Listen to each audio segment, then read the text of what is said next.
நண்பருடைய குடும்பத்துக்கு வந்து ஒரு ஜாதகம் பார்க்கக்கூடிய ஒரு சூழ்நிலை அப்படிங்கிறது வந்து பாத்தீங்கன்னா இருந்துச்சு. அப்போ வந்து அவங்ககிட்ட வந்து நான் சில விஷயங்கள் வந்து பாத்தீங்கன்னா கேட்கிறேன். என்ன கேட்கிறேன்னா, லைட் பிரச்சனை ஆச்சுங்களா? லைட் சம்மந்தப்பட்ட ஏதாவது வந்து பிரச்சனை ஆச்சுங்களான்னு சொல்லி கேட்கிறேன். இப்ப அவங்க இல்லைங்க. இல்ல ஏதாவது ஒரு லைட்டாவது ஒண்ணு போயிருக்கணுமே!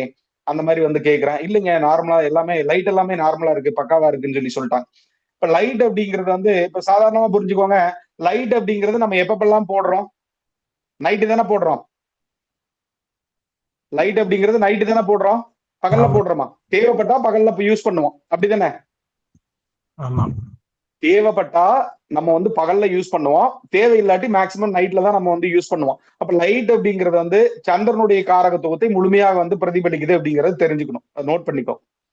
அப்போ ஒரு ஜாதகத்துல சந்திரன் ஏதோ ஒரு வகையா நீங்க பாதிக்கப்பட்டிருக்கு அப்படின்னு நினைச்சீங்கன்னா, அவங்க வீடுகள்ல வந்து பாத்தீங்கன்னா, லைட் சம்பந்தப்பட்ட பிரச்சனைகள் அப்படிங்கிறது வந்து இருக்கும் அப்படிங்கிறத நான் வந்து கேட்டேன். அத ஆணித்தரமா கேட்கிறேன்.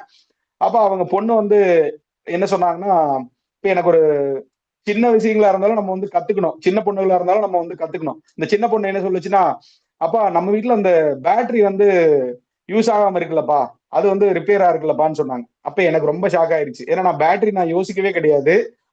சாதாரணமா வந்து லைட்ட மட்டும் தான் நான் கேட்டேன். அப்ப பேட்டரி அப்படிங்கிறது இனி ஃபியூச்சர்ல வந்து பாத்தீங்கன்னா கேட்கலாம் அப்படிங்கிறத தெரிஞ்சுக்கிட்டேன்.